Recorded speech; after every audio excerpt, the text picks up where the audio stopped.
Luc, chapitre 5.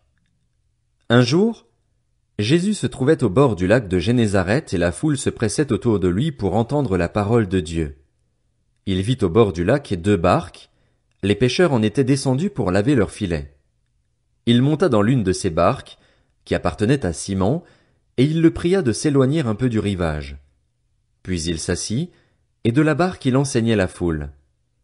Quand il eut fini de parler, il dit à Simon, « Avance là où l'eau est profonde et jetez vos filets pour pêcher. » Simon lui répondit, « Maître, nous avons travaillé toute la nuit sans rien prendre. Mais sur ta parole, je jetterai les filets. » Ils les jetèrent et prirent une grande quantité de poissons, et leurs filets se déchiraient. Ils firent signe à leurs compagnons qui étaient dans l'autre barque de venir les aider. Ils vinrent et remplirent les deux barques, au point qu'elles s'enfonçaient.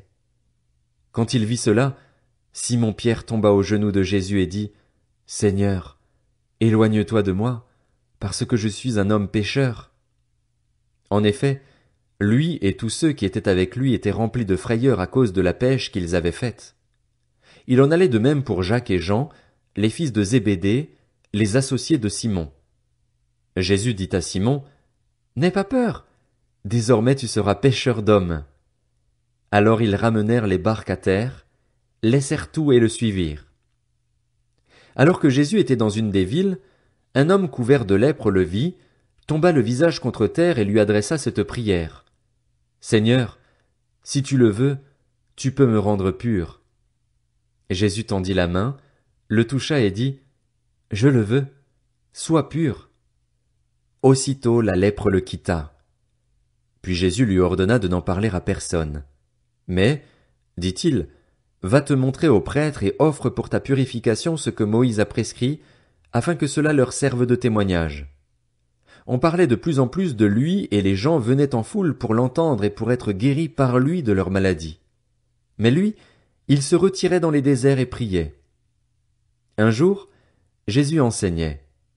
Des pharisiens et des professeurs de la loi, venus de tous les villages de la Galilée, de la Judée et de Jérusalem, étaient assis là, et la puissance du Seigneur se manifestait par des guérisons.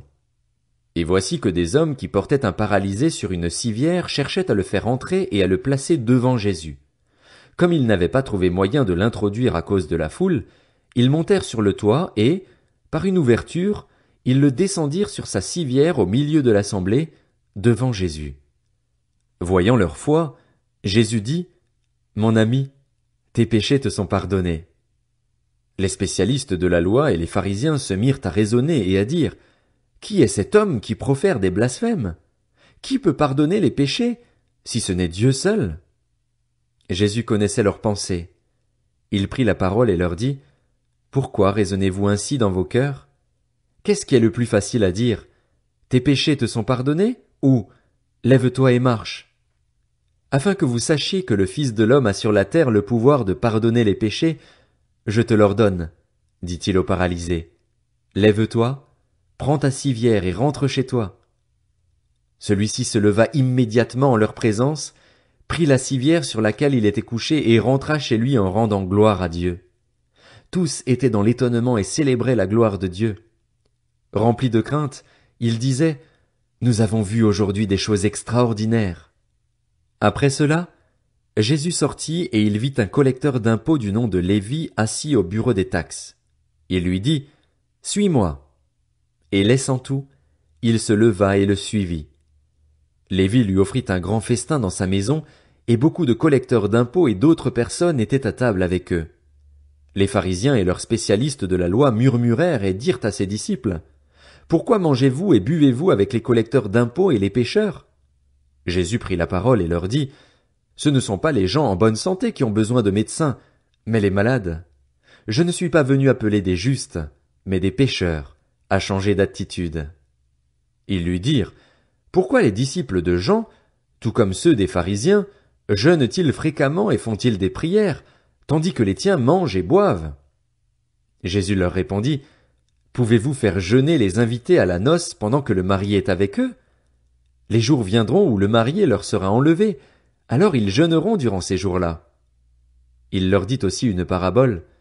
Personne ne déchire un morceau de tissu d'un habit neuf pour le mettre à un vieil habit, sinon il déchire l'habit neuf et le morceau qu'il en a pris n'est pas assorti avec le vieux.